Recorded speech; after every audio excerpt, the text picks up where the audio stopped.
Let me be real with you for a minute here. The points and miles game is not easy. It can be incredibly frustrating. And at times you may feel like you're all alone. But you know what else? The points and miles can be extremely rewarding. Here's a story, maybe the most frustrating story / happy story using points and miles. Okay, the year was 2020, right before the pandemic, roughly. I had been flying a couple years for work and had about 300,000 Alaska miles. I was about to propose to my now wife in the Maldives, and to travel to the Maldives, I had enough points saved, about 300,000 points, to travel on Emirates First Class from the west coast of the US to the Maldives.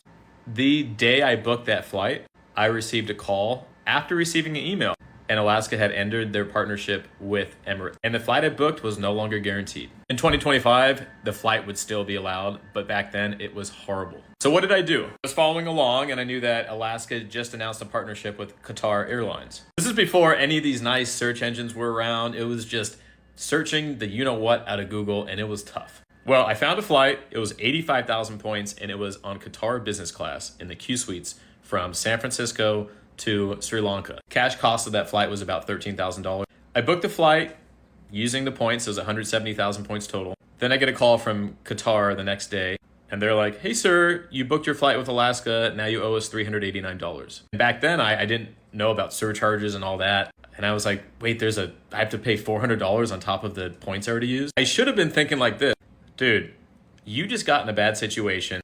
You found a way out of it. And what would have cost $13,000 cash, you booked for 85,000 points times 2, 170,000 points.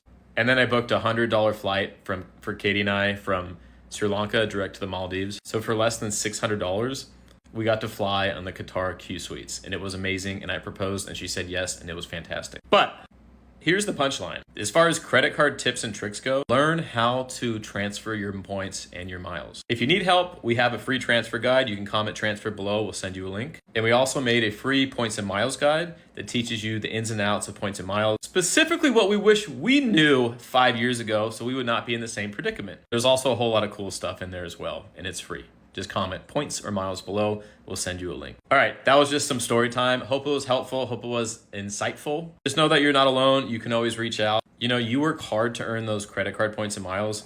You should redeem them for the best flight or best hotel. But if you do need help, just send us a message, send us an email, or head over to one of the links in our bio for our services. And as always, if there are any countries in the whole world you want to visit using the least amount of credit card points and miles, comment that country below. We'll see if we can help. Above all else, thank you for being you. Love you. Bye.